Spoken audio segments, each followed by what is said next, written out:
بسم اللہ الرحمن الرحیم الحمد للہ وحدہ والصلاة والسلام علی من لا نبی بعدہ۔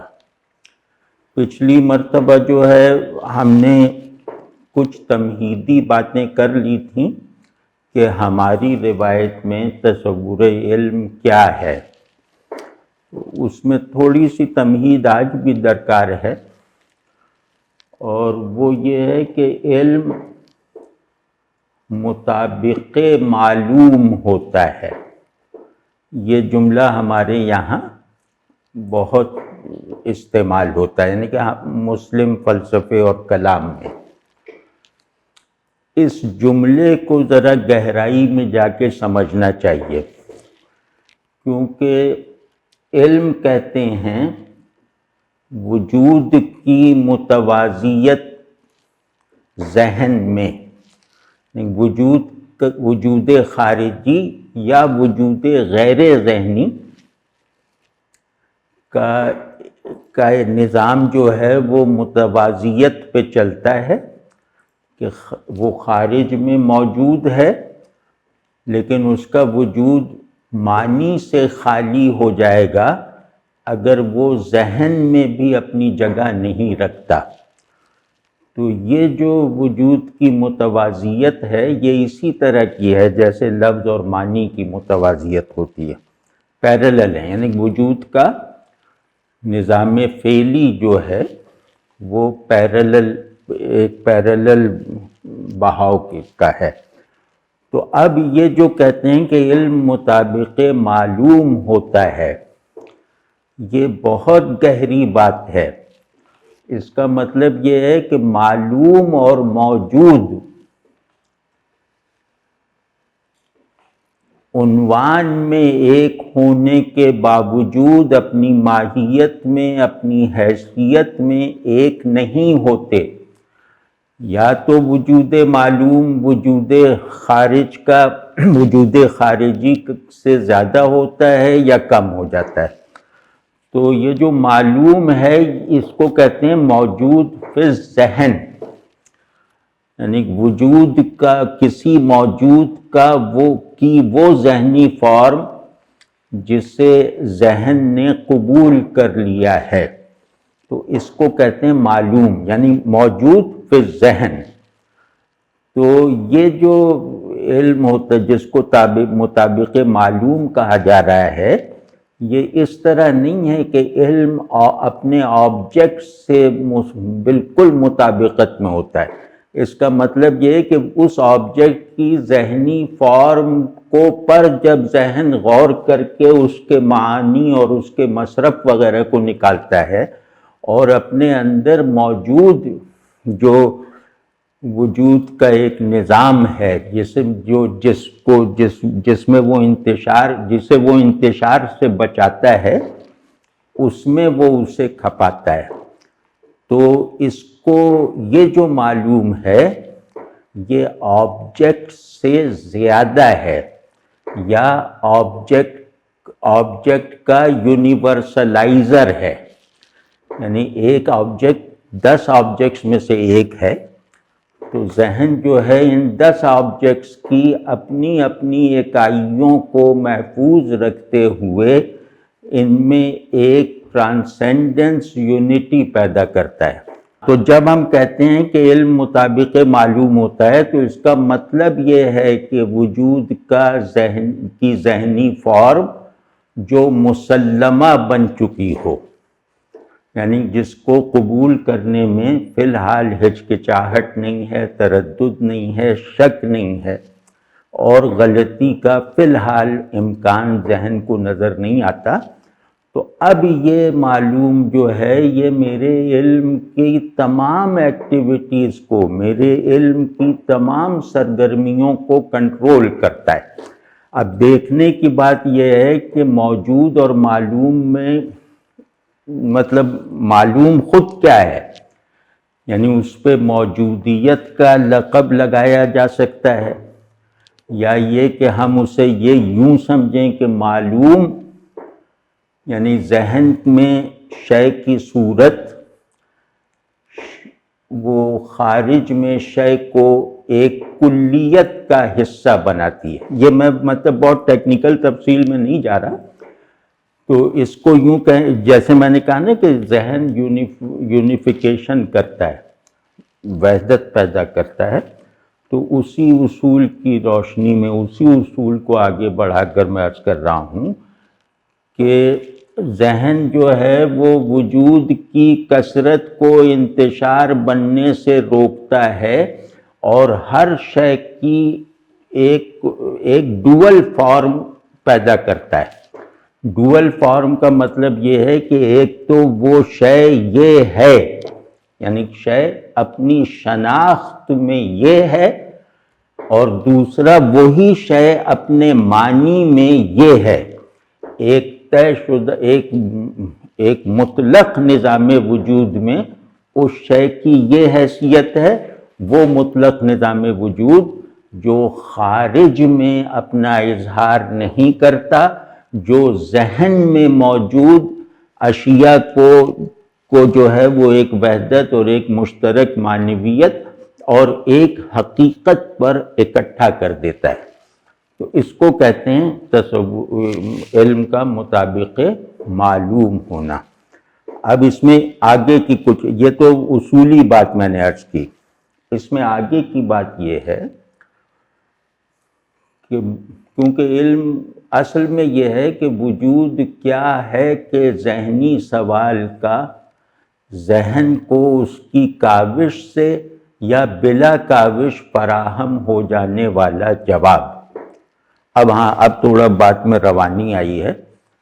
تو یہ جو جواب ہے وجود کیا ہے، یہ جواب کبھی تصدیق کے ساتھ ہوتا ہے، یعنی کبھی خارج میں موجود کسی شے کے وسیلے سے ذہن وجود کیا ہے کا جواب تشکیل دیتا ہے، لیکن بنیادی اور اصولی طور پر وجود کیا ہے کا جواب ذہن میں فکری اور علمی حرکت پیدا ہونے سے پہلے کا ہوتا ہے، اس کا نتیجہ نہیں ہوتا. اب یہ بات میں چاہتا ہوں کہ آپ حضرات ذرا اس پہ غور فرمائیں. تو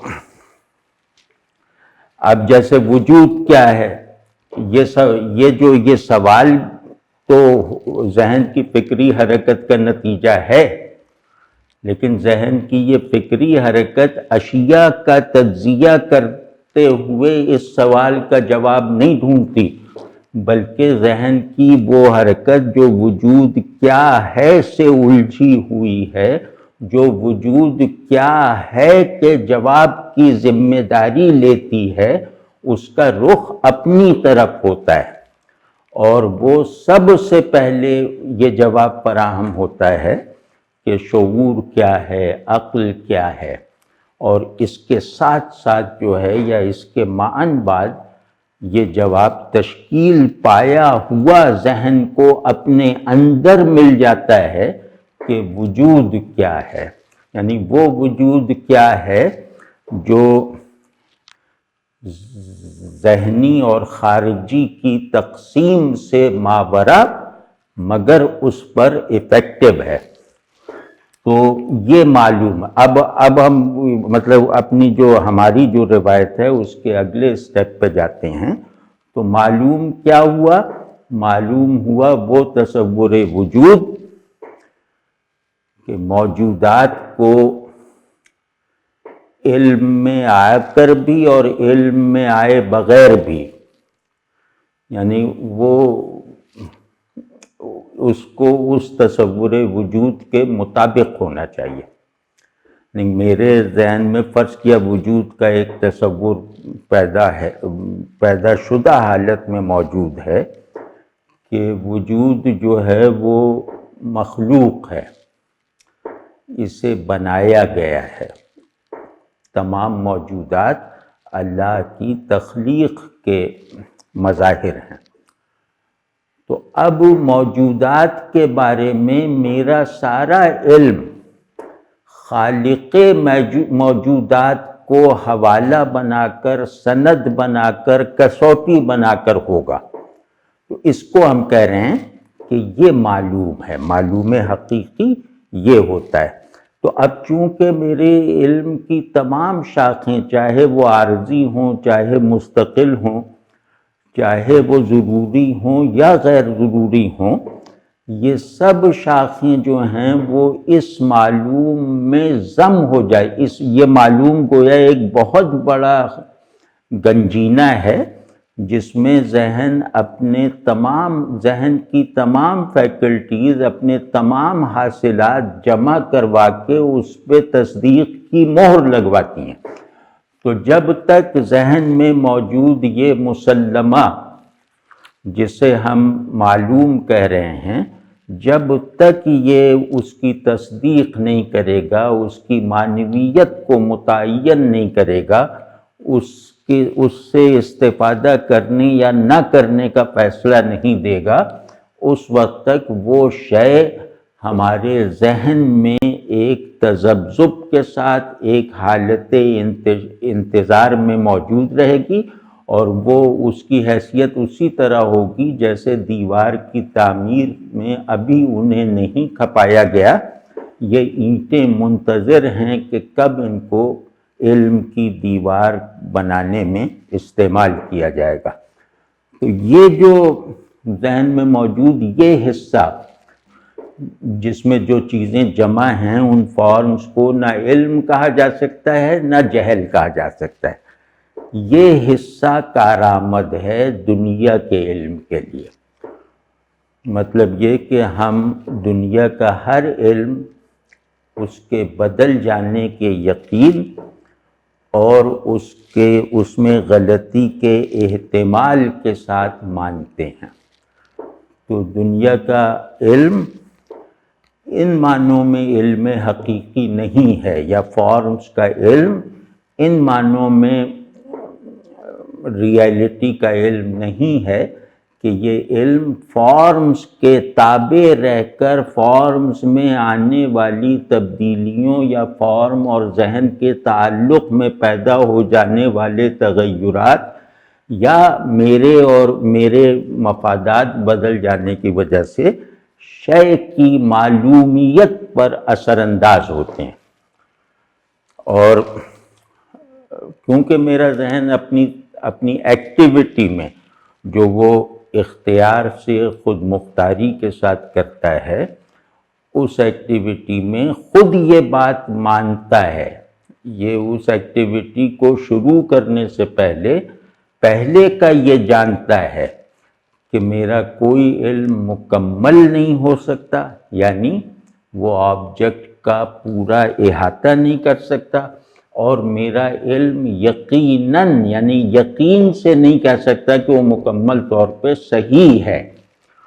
تو صحت اور کمال یہ علم کے بارے میں مطالبے ہیں ذہن کے، یہ علم کے بارے میں تصورات ہیں جو اگر موجود نہ ہوں تو ناقص اور غلط ہو سکنے والا علم بھی وجود میں نہیں آ سکتا۔ تو اس پہ جو ہے یہ جو جس حصے کو میں کہہ رہا ہوں کہ وہ حصہ ابھی علم یعنی معلوم کہ جو اسٹرکچرل فارمز ہیں ابھی اس میں کھپایا نہیں جا سکا، تو یہی وہ حصہ ہے جو دنیا کے علم کے لیے درکار ہے۔ یہاں زیادہ تر آبجیکٹس ذہن کے تصرف میں آنے کے قصد سے نہیں حاضر، بلکہ ذہن کو اپنے مطابق بنانے کی دعوت دینے اور اسے ایک چیلنج بن کر اس کے سامنے رہنے کے لیے ہیں۔ تو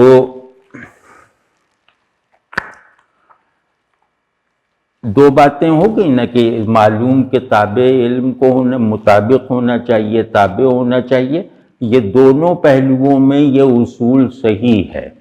یعنی معلوم اگر حق ہے تو میرے علم کو تابع معلوم ہونا چاہیے، حق کے اجمال میں بھی اور حق کی تفصیل میں بھی۔ تو حق کا اجمال یہ ہے کہ منہ آسمان کی طرف میں کہہ رہا ہوں کہ حق ہے، اور حق کی تفصیل یہ ہے کہ منہ زمین کی طرف کہہ رہا ہوں کہ حق ہے۔ تو حق اپنی تفصیل میں زمین پہ دیکھنا ہوگا اور اپنے اجمال مطلق میں آسمان پر دیکھنا ہوگا۔ تو اب یہ جو تصور حق ہے، یہ تصور حق میرے ذہن نے خود نہیں بنایا، یا میرے ذہن نے مسلسل تجربات اور تحقیقات کے نتیجے میں وضع نہیں کیا، بلکہ یہ میرے لیے جیسے میرا مادہ شعور ہے، یہ میرے معلوم کو معنی دیتا ہے، یہ میرے یہ موجودات کو حقیقت وجود واحدہ کے مظاہر کی حیثیت سے میرے ذہن میں علم کی تشکیلات کا ذریعہ بناتا ہے۔ تو یہ ایک تو درجہ یہ ہے، اور دوسرا یہ ہے کہ کیونکہ صحت بھی علم کا مقصود ہے، تو اس میں یہ ضروری ہے کہ علم، کسی چیز کا علم، ذہن سے باہر کسی چیز کا علم اس چیز کے تابع، یعنی اس چیز کے مطابق ہونا چاہیے۔ تو اب مطابقت کا تصور ایک مبہم سا تصور ہے۔ یہ مطابقت بعض مرتبہ سائنس کے ٹولز کے ذریعے پوری کی جاتی ہے، بعض مرتبہ لاجک کے ذریعے سے پیدا کی جاتی ہے، بعض مرتبہ ایسے ہی آنکھوں پر بھروسہ کر کے پیدا کر لی جاتی ہے۔ مطابقت کی کئی قسمیں ہیں، لیکن اس میں کوئی قسم اٹل اور آل انکلوسیو نہیں ہے۔ یعنی ہم یہی بات نہیں کہہ سکتے کہ ہمارا علم شے مطابق شے ہے، کیونکہ یہ بات اس وقت کہی جائے گی جب ہم نے شے کو پورا سمجھ لیا ہو۔ تو اس میں بس یہی ہے کہ جو پانی کو آگ نہ کہو، اس طرح کا علم، یعنی ان کے عنوانات میں غلطی نہ کرو، اس کے استعمال کا رخ صحیح رکھو، اور اس کو جو زندگی جس اسکیم آف تھنگس میں چل رہی ہے اس اسکیم آف تھنگس کے مطابق رکھو، چیزوں کو اور چیزوں کے علم کو۔ تو گویا مطابقت جو ہے وہ ذہنی سے زیادہ ارادی ہوتی ہے۔ شے کے ساتھ مطابقت ذہن اور علم کی وہ ارادی ہوتی ہے، اور یہ ارادہ بھی حرکت علم سے پہلے کا ہے۔ تو یہ باتیں ذہن میں رہنی چاہیے۔ تو جو علم جہاں معلوم حق ہے وہاں علم میں غلطی کا امکان نہیں ہے، اور جہاں معلوم خلق ہے وہاں صحت کا وہاں صحت ہمیشہ کے لیے قائم نہیں ہے، وہاں غلطی کا احتمال رکھنا، غلطی کے امکان کو ماننا ضروری ہے۔ واضح ہے نا یہ بات؟ تو حق کو ماننے کے لیے غلطی کا امکان روا رکھنا درست نہیں ہے۔ خلق کو جاننے کے لیے ضروری ہے کہ ہم غلطیوں کا یقینی احتمال رکھتے ہوئے ذہن اور شے کے درمیان کوئی بامعنی اور افیکٹو اور مفید تعلق پیدا کریں، اور یہ بس ذرا سا ذہن میں رہے۔ تو اب ہمارے یہاں جیسے میں نے عرض کیا تھا کہ جعفر شہیدی صاحب کا فرہنگ ہے، فرہنگ کیا مصطلحات علوم عقلی، یہ بہت مفید ہے، کیونکہ اس میں سب حوالے جمع کر دیے گئے ہیں کہ علم کیا ہے، کہ ہماری روایت میں بڑوں نے کیا کیا جوابات دیے ہیں۔ میرے خیال میں وہ سب جوابات انہوں نے جمع کر دیے ہیں ہر اصطلاح کے بارے میں۔ تو اب اس میں اب ہم اس فرہنگ کی ترتیب کے مطابق چلتے ہیں۔ علم کو ڈیفائن کرنا، علم کی تعریف متعین کرنا، یہ خود ایک بحث کا موضوع رہا ہے، مسلم روایت ہی میں نہیں، دنیا کی تمام روایتوں میں اور دنیا کے تمام فلسفوں میں۔ مطلب وہ دو چیزیں، دو رویے یا دو فیصلے جیسے متصادم رہے ہیں یا متوازی چلتے رہے ہیں۔ ایک موقف یہ ہے جس میں بڑے بڑے لوگ شامل ہیں کہ علم ایک سیلف ایویڈنٹ امر ہے، تو اس کو اپنے تعارف اور تعریف کی حاجت نہیں ہے، یعنی علم کہہ کر جو چیز بیان ہو جاتی ہے وہ کسی دوسرے لفظ میں بیان نہیں ہو سکتی۔ تو علم کیا ہے کا جواب بس صرف یہ ہے کہ علم علم ہے، مطلب جسے منطق میں دور کہتے ہیں نا، کہ ایک چیز آپ ہی اپنی ڈیفائنر بن جائے۔ تو خیر، تو وہ کہتے ہیں کہ علم امر بدیہی ہے اور اس کو تعریف کی ضرورت نہیں، اور علم جو ہے وہ ایک بسیط امر ہے۔ بسیط امر مطلب جو اجزاء سے نہ بنا ہو، تو اس لیے اس کا تجزیہ بھی ممکن نہیں ہے۔ تو اب جس چیز کے تعارف میں دوسرا لفظ اس سے زیادہ ابلاغ نہ کر سکے، اس کے نام سے زیادہ ابلاغ نہ کر سکے، اور پھر یہ کہ وہ چیز ایک ایسی آرگینک وحدت ہو کہ جس کا تجزیہ اور تقسیم نہ ہو سکے، جس کے اجزاء نہ بانٹے جا سکیں، تو اس کی ظاہر ہے کہ ڈیفینیشن کرنا فضول ہے، لا حاصل ہے۔ تو اس کو کہتے ہیں ہماری اصطلاح میں تحصیل حاصل ہے، کہ حاصل کی ہوئی چیز کو پھر سے حاصل کرنے میں جان کھپانا۔ تو یہ جو ہمارے یہاں یہ ہے کہ علم تعریف سے زیادہ واضح ہے، یعنی اپنی ڈیفینیشن کا ضرورت مند نہیں ہے، اس رائے کے رکھنے والوں میں بڑا نام غزالی کا ہے۔ تو اس کے اپنے دلائل ہیں، وہ ہم انشاءاللہ رفتہ رفتہ کریں گے۔ ابھی میں چاہ رہا ہوں کہ 2-3 ڈیفینیشنز آپ کے سامنے اس کی ضروری شرح کے ساتھ رکھ دوں۔ تو ایک تو یہ ہو گیا،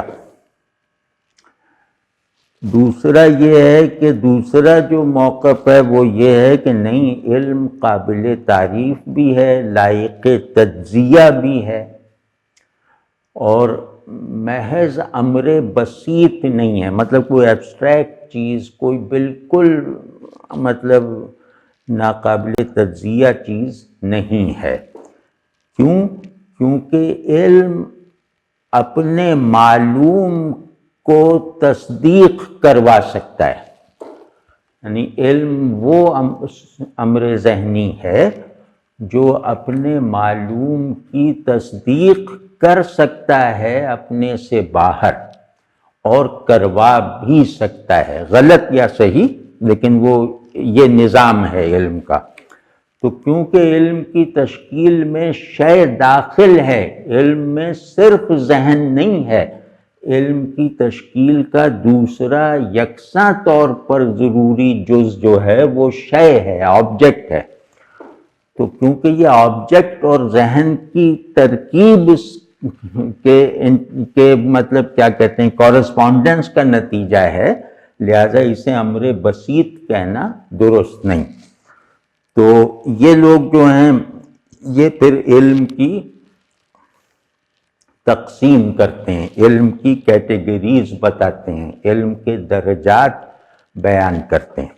تو اس سے ابھی میں بتاتا ہوں کہ کیا کیا علم کے درجات ہیں، لیکن اس اختلاف کو ذرا سا مطلب واضح کرنے کے لیے کہہ رہا ہوں، یا حل کرنے کے لیے کہہ رہا ہوں، کہ جو لوگ کہتے ہیں کہ علم ڈیفائن ہونے سے، علم کو ڈیفائن کرنا بے سود ہے، تو وہ اس سے مراد لیتے ہیں مادہ علم۔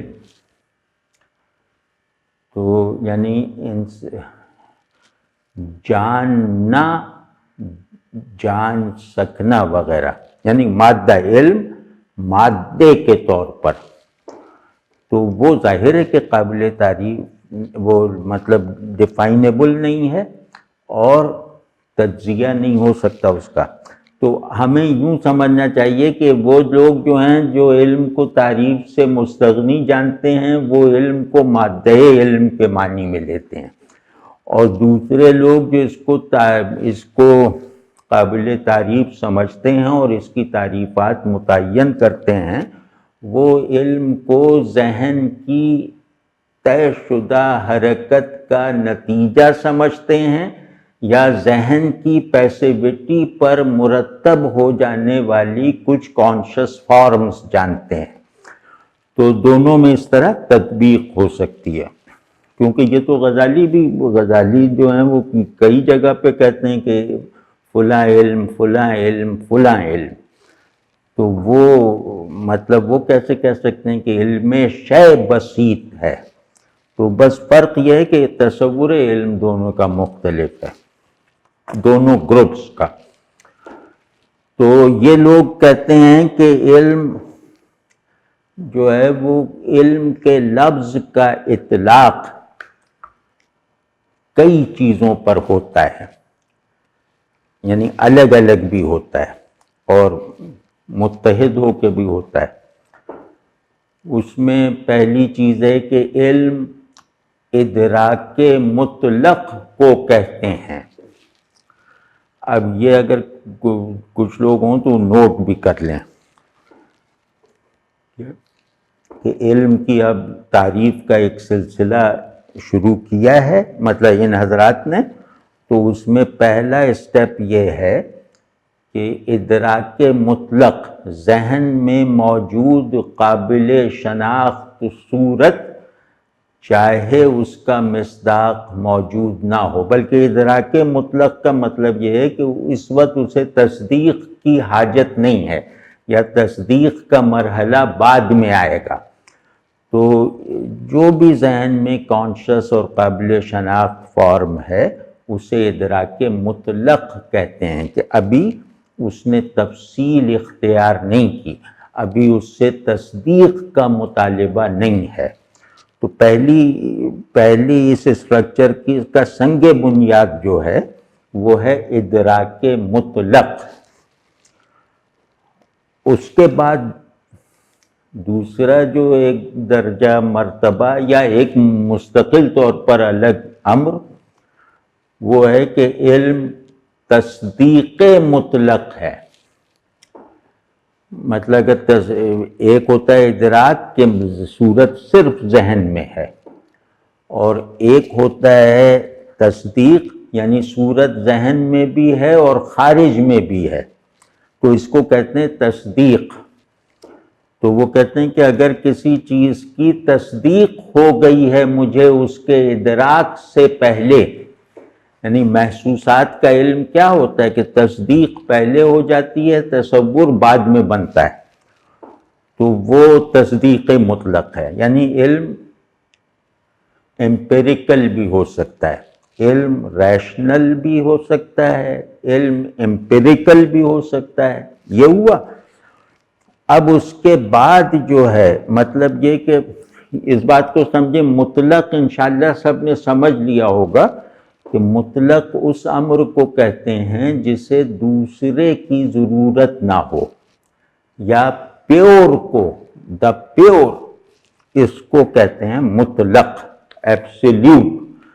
تو جب یہ کہہ رہے ہیں تصدیق مطلق تو اس کا مطلب ہے کہ یہ اس تصدیق میں کوئی اور اجزاء نہیں شامل ہیں، محسوسات، معقولات وغیرہ کی تمیز بعد میں پیدا ہوتی ہے۔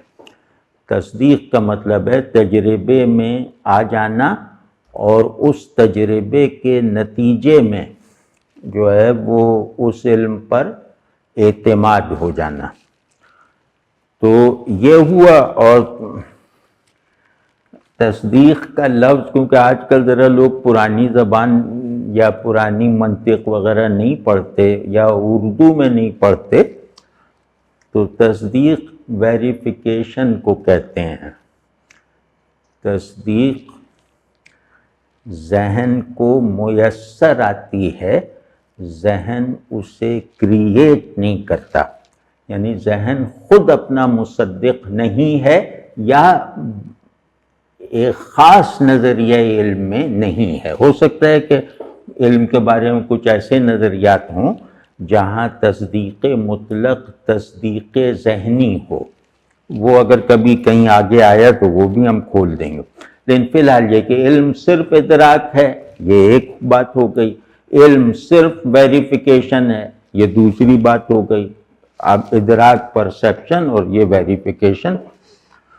اب تیسرا درجہ ہے، اس کو کہتے ہیں تصدیق یقینی. یعنی تصدیق مطلق عام ہے، تصدیق یقینی خاص ہے، پرٹیکولر ہے. تو اب اس میں ہوتا ہے کہ مجھے تصدیق مطلق علم بمانی تصدیق مطلق حاصل ہے کہ وجود ہے اور موجود ہوتے ہیں.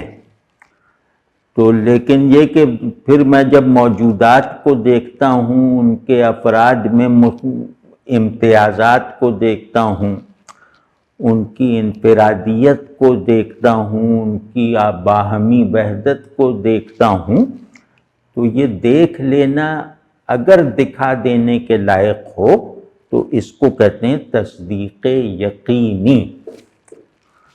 کہ مطلب دیوار کا، تم نے دیوار سنی تھی، یہ دیکھو یہ سامنے دیوار ہے. تو اب دیوار کا نام جو ہے وہ ذہن میں تیقن نہیں پیدا کرے گا نا. دیوار کو دیکھنے سے یہ تصور تصدیق حاصل کر لے گا، یعنی تصدیق یقینی. تو اس کو کہتے ہیں پرٹیکولر ویریفیکیشن. اب اگلی جو ان کی ڈیفینیشن ہے کہ علم کیا ہے کا جو اگلا جواب ہے وہ ہے کہ علم وہ ہے جس کا ایک سرا یقینی ہو، دوسرا سرا تصوری ہو. یعنی یقین اور تصور کا مجموعہ، اس کو کہتے ہیں علم. یہ بہت اہم تعریف ہے، اور خاص طور پر موجودہ زمانے میں جہاں ایپسٹیمولوجی ایک مستقل علم بن چکا ہے. یہ جو ہمارے ڈیفینیشن ہمارے بڑوں نے کی ہے، یہ ہم بہت فخر سے اور اعتماد سے جو اور بلکہ چیلنج بنا کر پیش کر سکتے ہیں کہ علم وہ ہے جو یقین اور تصور سے کا مجموعہ ہو. تصور بھی ایسا نہ ہو کہ یقین اوجھل رہ جائے، اور یقین بھی ایسا عامیانہ اور سطحی اور فارمل نہ ہو کہ تصور جو ہے وہ غائب ہو جائے. یہ جو ہے یہ ایک آپ سمجھ لیں کہ ایک یونیفائیڈ ڈویلٹی ہے. ذہن میں موجود صورت علمی ایک یونیفائیڈ ڈویلٹی رکھتی ہے، ایک وحدت اساس دوئی رکھتی ہے. تو وہ دوئی وہ اس صورت میں رکھتی ہے کہ ایک چیز ہے جہاں معلوم یقینی ہے، معلوم وہی یقینی معلوم جو ہے وہ اپنی صورت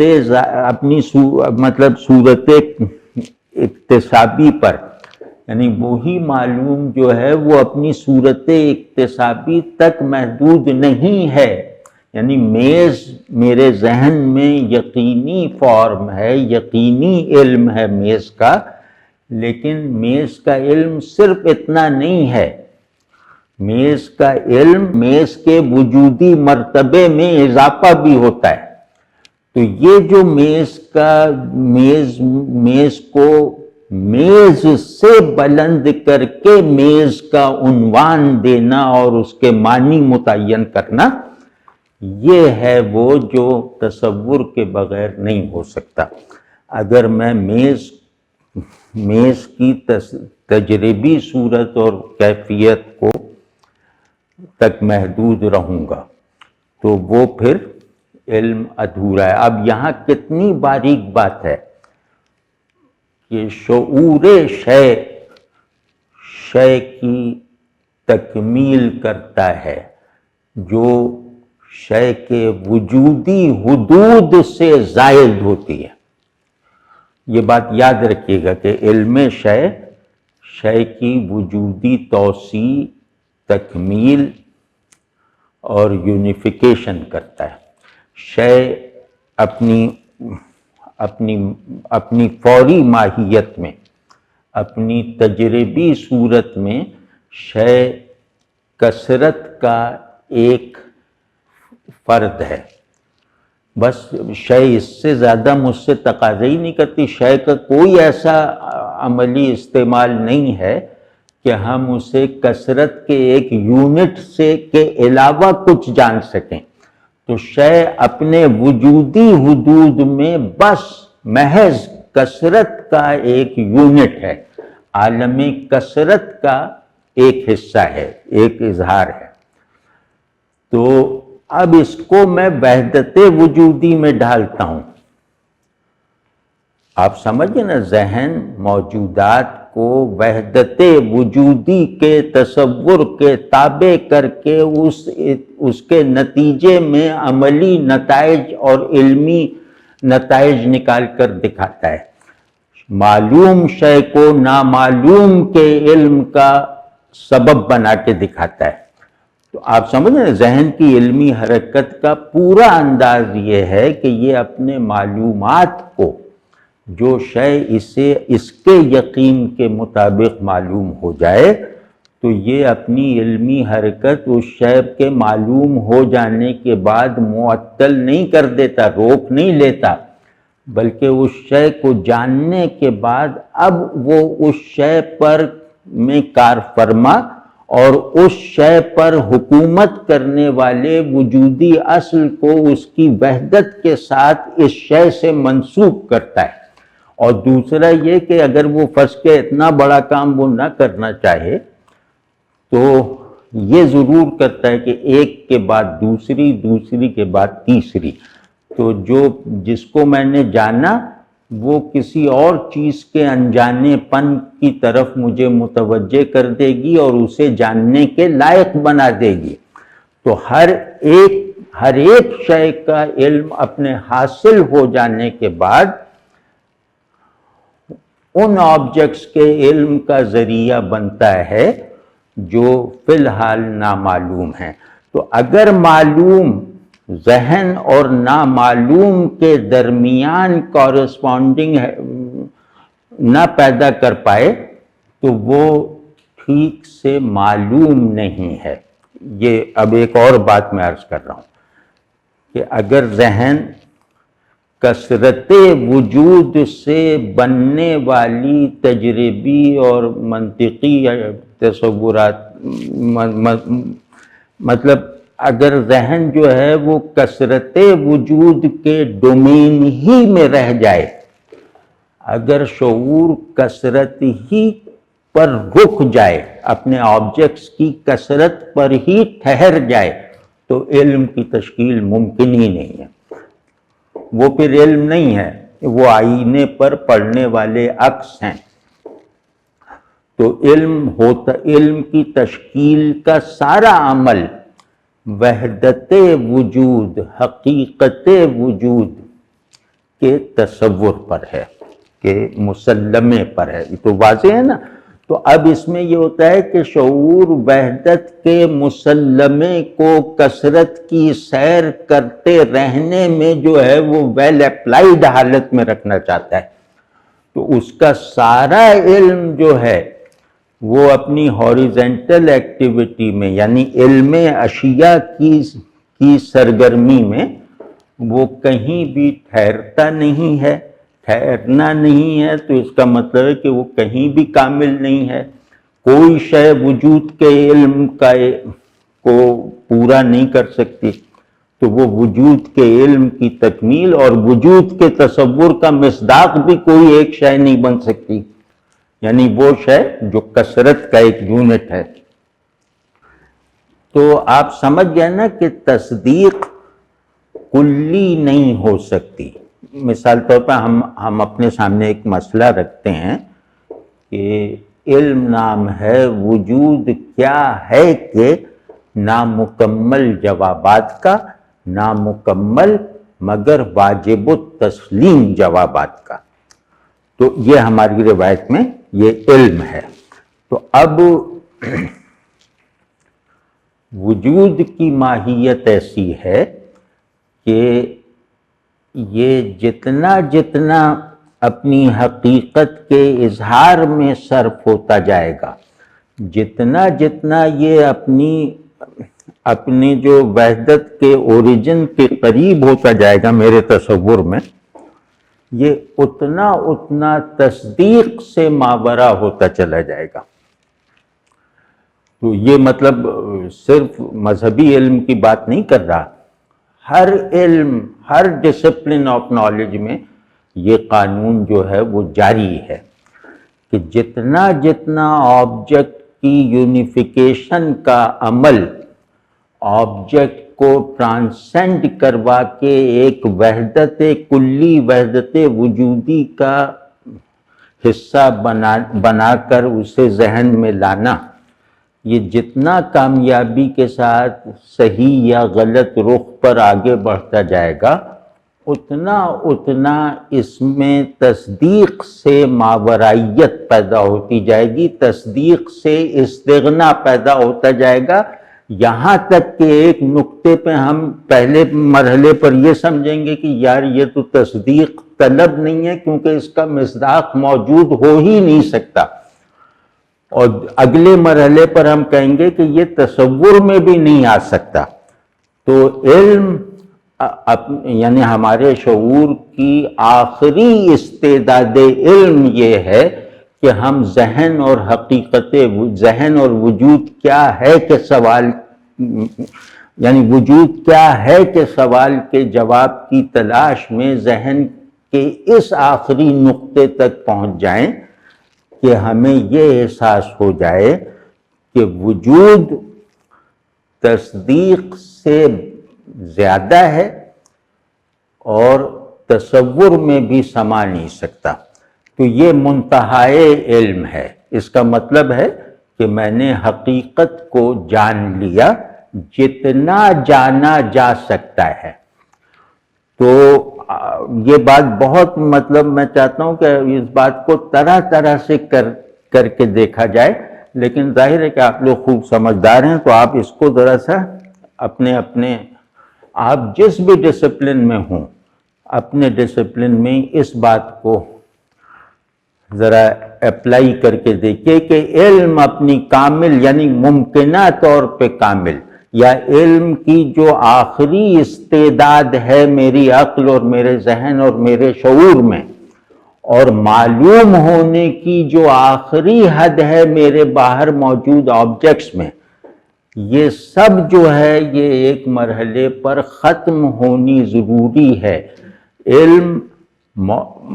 علم جو ہے وہ آپ سمجھیں کہ شے اور ذہن دونوں کی ٹرانسینڈنس کے نتیجے میں پیدا ہوتا ہے۔ تو اگر علم ذہن اور شے دونوں سے ماورائیت کے ایک ادراک کا نام ہے، دونوں سے ٹرانسینڈنٹ ان کے اصول وحدت کی تسلیم کا نام ہے، تو اس کا مطلب ہے کہ یہ نہ میرا تصور اس کا احاطہ کر سکتا ہے، نہ آبجیکٹ اس کی تصدیق، اس کا مصداق بننے کے لائق ہے۔ تو اب دوسرا کیا ہوا کہ علم نام ہے کثرت میں وحدت کے اصول کو اپنی ٹرانسینڈنس کے ساتھ کار فرما دیکھنا۔ یہ ہم اپنی روایت میں بات کر رہے ہیں۔ تو یہ جو علم ہے یہ شامل یقین و تصور ہوتا ہے، یعنی اس پہ مجھے یقین ہے، اور پھر یہ کہ یہ یقین ایسا ہے کہ اس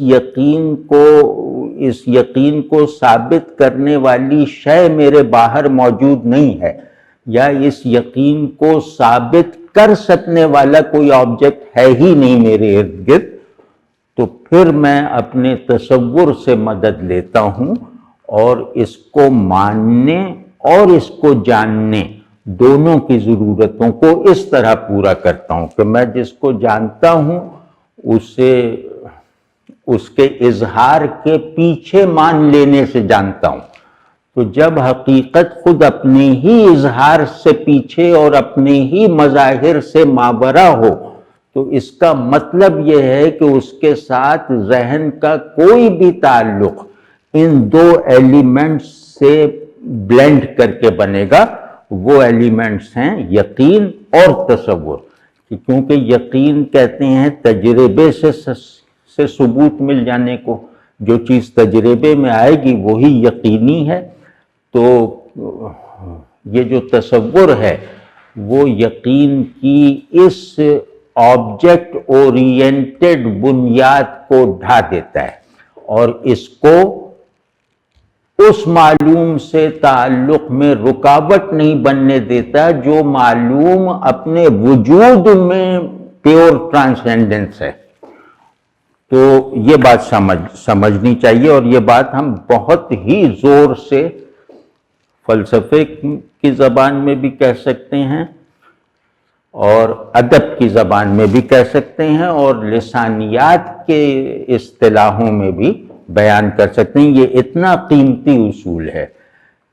واضح ہے کہ یقین ہے تو علم ہے، اور یقین پورا ہے تو علم نہیں ہے، اور تصور ہے تو علم ہے، اور محض تصور ہے تو علم نہیں ہے۔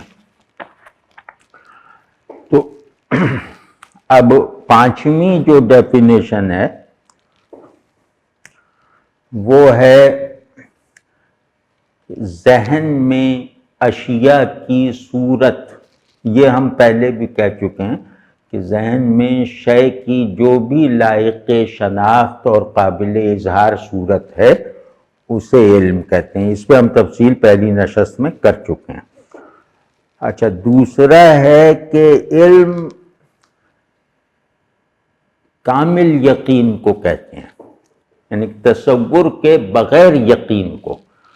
آپ نے یقین کی ساخت دیکھی ہوگی نا کہ ہمیں پتہ ہے کہ آگ ہاتھ جلا دیتی ہے، تو اس میں بس آگ کے جلانے کی خاصیت پر ہمیں ایسا یقین ہے جسے ہم مطلب کسی کسوٹی پر پرکھنا نہیں چاہتے، مطلب اسے کسی کسوٹی پر پرکھنے کی ضرورت ہی نہیں ہے۔ تو اور پھر اس جلنے پر یقین، یعنی آگ کے جلانے پر یقین، اس کے جلانے کے بارے میں ہمارے اندر وہ تصورات کی تشکیل بھی نہیں کرتا جس کے نتیجے میں جلنے اور آگ تینوں جو فریق ہیں یہ اپنے سے اوپر اٹھ کر کسی اور وحدت میں ڈل جائیں۔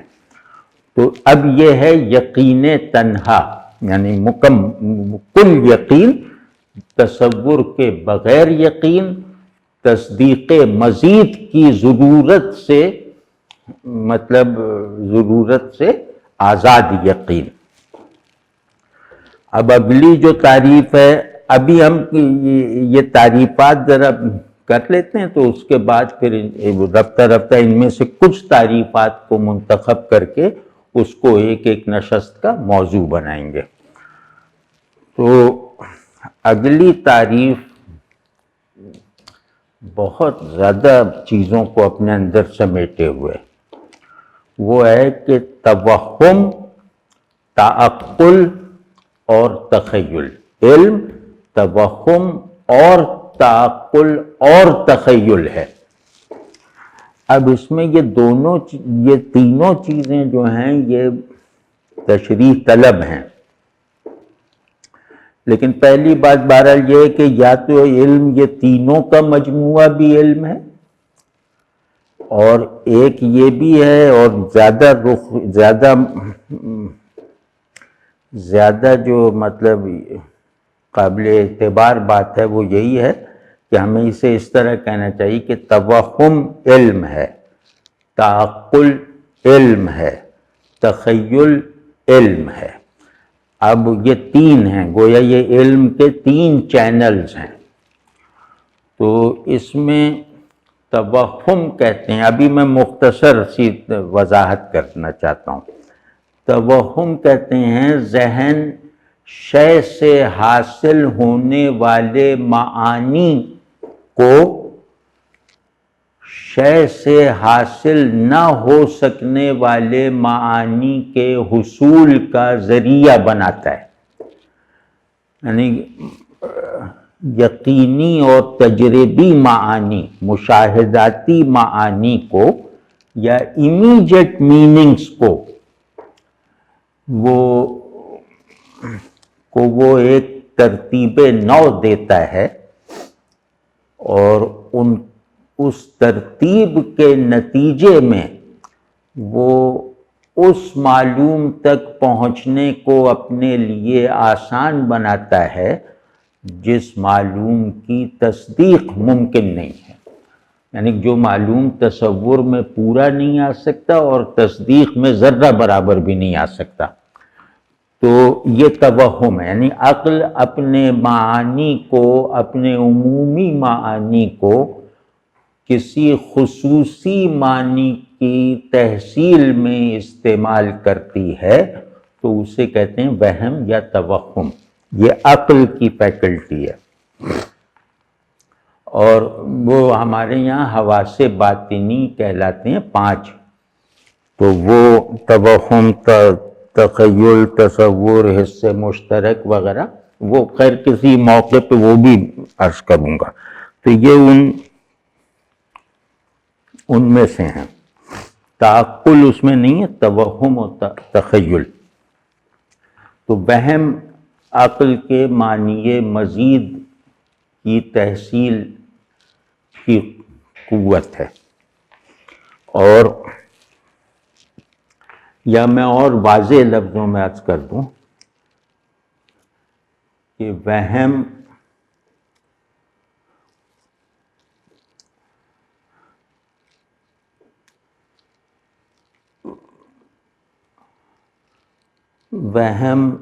جانے ہوئے کی مدد سے، سمجھے ہوئے کی مدد سے سمجھ میں نہ آ سکنے والی حقیقت کو ذہن کے لیے لائق یقین یا لائق اعتبار بناتا ہے. آپ سمجھیں، وہم کہتے ہیں، اور واضح کر کے کہتا ہوں، وہم کہتے ہیں میٹا فزیکل حقائق یا غیر تجربی نان امپیریکل ریئلٹیز کو ذہن کے لیے لائق تسلیم بنانا، ذہن کو اس قابل بنانا کہ وہ اپنے جو ہے انیٹ آئیڈیاز اور مسلمات کے ساتھ ایک پروڈکٹیو رشتہ رکھ سکے. وہم اگر نہ ہو تو ہم اپنے علوم کا تخلیقی استعمال نہیں کر سکتے. وہم اگر نہ ہو تو ہمارے علم میں ٹرانسینڈنس اور آبجیکٹ میں ٹرانسینڈنس نہیں پیدا ہو سکتی. تو یہ ہے. تو معنی حسی کو معنی حقیقی بنانے والی قوت کو وہم کہتے ہیں. اسی طرح تعقل ہے، یعنی ریشنلائزیشن، کہ عقل جو ہے وہ شے کی حواس کے ذریعے سے پہنچائی جانے والی اطلاع کو ری پروسیس کر کے اسے شے کی حد وجود بنا دیتی ہے. یا یہ کہ عقل جو ہے وہ اپنے معلوم کی مدد سے اس نامعلوم کی طرف چلنے کا سامان حاصل کر لیتی ہے جس نامعلوم کی اسے ضرورت ہے، یا اس کے پاس تصور موجود ہے، یا یہ اس تک پہنچنا چاہتی ہے اپنی کسی غرض سے. تو یہ جو عمل ہے اس کو کہتے ہیں تعقل. اور دوسرا یہ کہ شے، اور یونانی معنی میں، افلاطون وغیرہ کے معنی میں تعقل کا مطلب ہے عقل کو علم کے بارے میں، علم کے معاملے میں خود مختار بنانا.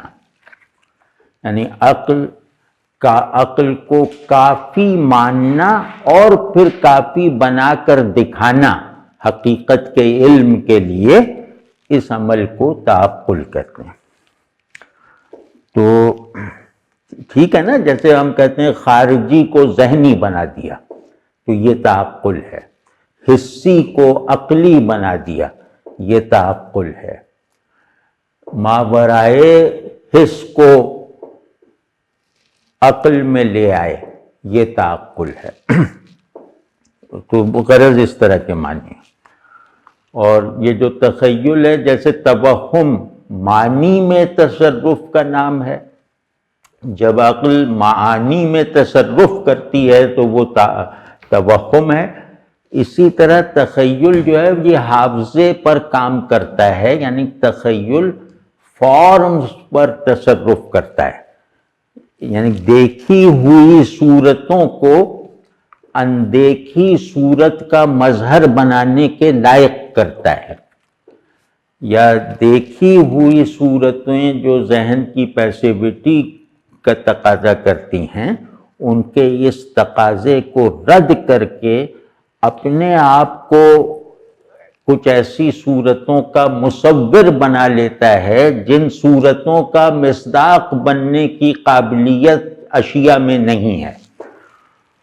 تو اس کو یوں کہہ دیں کہ یہ گویا فارمز کی تکمیل کرتا ہے، ایسی تکمیل جو خود اس پرٹیکولر فارم کے دائرے میں رہتے ہوئے ممکن نہیں ہے۔ بھائی یہ اور بھی ہیں لیکن اور کر دیتا ہوں، لیکن میرا خیال یہ 11-12 تعریفات ہیں۔ یہ کشاف الاصطلاحات الفنون شیخ محمد اعلیٰ تھانوی کی ایک بالکل انسائکلوپیڈیا ٹائپ کی کا فرہنگ ہے، تو یہ اس سے انہوں نے نقل کیا ہے۔ تو ابھی ہم نے جو ہے وہ 7 تعریفات پڑھ لی ہیں، اور باقی 4 انشاءاللہ اگلی نشست میں پڑھ لیں گے، اور ترتیب یہی رکھیں گے کہ پہلے ضروری باتیں کر لیتے ہیں، یعنی اس تعریف کے جو قریبی معنی ہیں وہ بیان کر دیتے ہیں، اس کے بعد انشاءاللہ ہم ان تمام تعریفات میں جو مشترک امور ہیں انہیں جمع کر کے ایک واحد تعریف، اپنی روایت میں موجود واحد تعریف جو ہے وہ بیان کر کے پھر تفصیل سے انشاءاللہ گفتگو کریں گے۔ تو وہاں جا کر ہم موجودہ ایپسٹیمالوجی جو ہے، جدید ایپسٹیمالوجی، اس کے ساتھ اپنی ایپسٹیمالوجی کا موازنہ کرنے کی بھی کوشش کریں گے۔ تو آج کے لیے بھائی اتنا، میں کچھ تھک گیا ہوں، تو ورنہ یہ کہ اور کر لیتے، لیکن آگے جو آ رہا ہے نا، ادراک کلی، ادراک مرکب، اب یہ سب ایسی اصطلاحیں ہیں جنہیں کھولنا، جن کی تشریح کرنا درکار ہے، تو اس میں ذرا وقت لگ جائے گا، تو اللہ چاہے تو اگلی نشست میں کریں گے۔